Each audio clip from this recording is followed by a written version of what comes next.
ntumbero yo kugwiza umwimbu no kugwiza ibidandazwa Burundi bushobora gushorera mu mahanga harashizweho urunani rugizwe n'abakora mu bisata vy'ivyamwa, imboga n'amashugwe. Ugo runani rugizwe n'amashirahamwe y'abigenga, abarimyi, abahingura ivyo biterwa, ikigo c'abagwizatunga CFCIB n'abandi bafasha bari bakoranijwe n'ikigo hapi kuri wa 21 Myandagaro umwaka wa 2020 kugira ngo bashire umukono ku masezerano yo gufashanya azogenga ugo runani. Abarimyi n'abafise inganda zihingurirwamwo ivyamwa, imboga n'amashugwe ari nabo bafise uruhara runini muri ugo runani barerekanye ico bamaze gushikako, ivyo bamaze gukora, ico bashaka gushikako n'ingorane bahura. Katerina Lameti no mwishira hamwe dutezanye imbere rihingura amavuta y'amavoka. Dukorera imurayi commune Giheta, province Gitega. On fabrique amavuta ivoka. Il y a amavuta ivoka extra vierge. On produit amavuta ivoka cosmétique, mouchatine, pour la peau. Nouveau produit ni amavuta ivoka na pilipili. Donc c'est une sorte de akabanga made in Burundi, ijana kwijana. Turafise baume, il y a baume pour les bébés, na baume mélangé na mavuta ivoka na beurre de qualité. Ingenieur Minani Deogracias wo mu runani rw'amakoperative Alcori ati igiterwa ca macadamia kirashobora guteza imbere abarundi mu mwanya muto cane. Iki giterwa rero ningira kamaro mu gihugu iki giterwa ningira kamaro mu gihugu kirashobora guteza imbere abene gihugu kandi mu mwanya mutoyi. Dufashe nk'akarorero uno munsi murabona iyi mise mubona iyi aya manwa ikiro cyayo sur le marché ayi Bujumbura twebwe tuyigurisha ibihumbi 8 ikiro kimwe. Murumva hariho nabandi bashobora hariho nabexagera ugasanga baranayigurisha yarenze ku bihumbi 8. Urumva rero coshobora guteza imbere igihugu kigafasha cyane kikazanira karusho igihugu kivyiyongeye kwikawa muraza amaheri kawe igurwa kandi kwizana n'amadovize mu gihugu. Iki giterwa rero cofasha cyane igihugu. Macadamia iravamwe amavuta yo gufungura, amavuta yo kwisiga.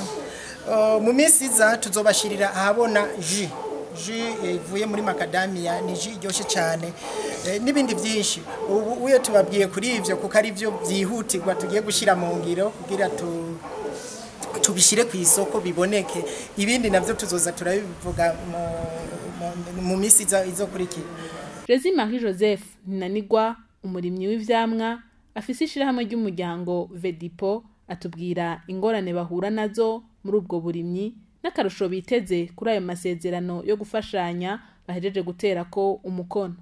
Ingorane duhura nazo bwa mbere n'ingorane z'uburyo bw'amafaranga kuko twatanguye ishirahamwe ry'umuryango niwo wimenya kuvuga haragira igihe kubera ko nakazi nakavuye mugira ngo nkore ico gikorwa c'uburimyi haragira igihe umuntu akamira nko aherewe gatonya ugasanga abakozi bari gukoresha nka 60 murakoresha 50 cyangwa 40 ico bisa bituma ibikorwa bitanyaruka.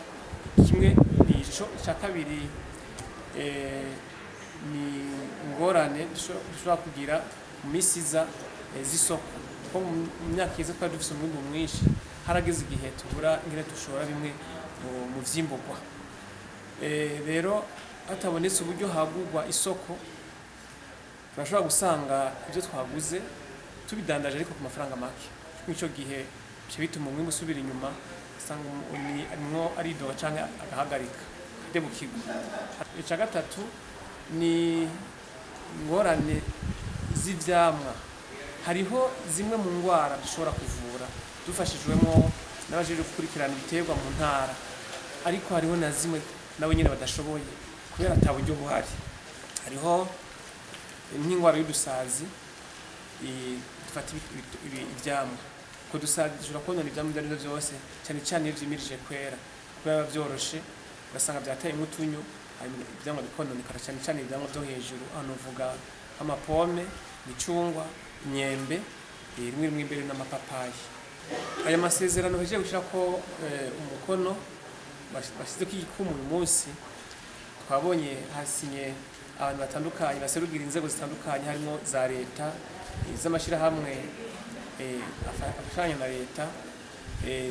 Aya masezerano twe tuyafise ko icizere kinini, nk'uko mwavyumvise nuko hariho abarimyi benshi baridoga ati hamwe haba nama menshi ariko atakintu kinini gishikwako. Uyu munsi twibaje yuko iba intambwe nziza ishobora kuduha umwizero ko dushobora natwe kuronka cyo dushika cyane cyane kuronka isoko yo hanze, kuko umuntu yagurisha isoko yo hanze icamwa cyo mwimbu awugurisha ku giciro ciza na leta kahungukira kandi gica bimutera intege. Ahandi ho iyo umuntu ashoye umutahe agashora homba aca bivamo. Turamaze kubona abarimyi atari bake bahevye kurima, naco gituma ngira ngo benshi imyaka yaheze bazavanga kiza kirisuka nuko babona yuko iruhisha ariko bakabura kibateza imbere kivuye mu isuku. Twebwe turabona ko umuvuduko wari mwiza, kandi turabona yuko isuku ishobora guteza imbere umuntu kandi igateza imbere n'igihugu. Jean Claude Cibogoye ajejwe guteza imbere igisata c'ibishorerwa mu mahanga mu kigo API avuga ko muri API bagiye gushira inguvu hamwe n'abakorera mu gisata c'ivyamwa, imboga n'amashugwe kugira ngo Uburundi bugwize ibitegwa bishorerwa mu mahanga. Abo bene gihugu rero batari muri no nama nababwira iyo ngendo nshasha iyo y'ikigo API gishaka gushikira abanyagihugu gikoranye na ya migwi basanzwe bahurikiyemo ijejwe kubashigikira muri ivyo byose by'ubuhinga bijanye n'uburimyi n'ivyo gucuruza.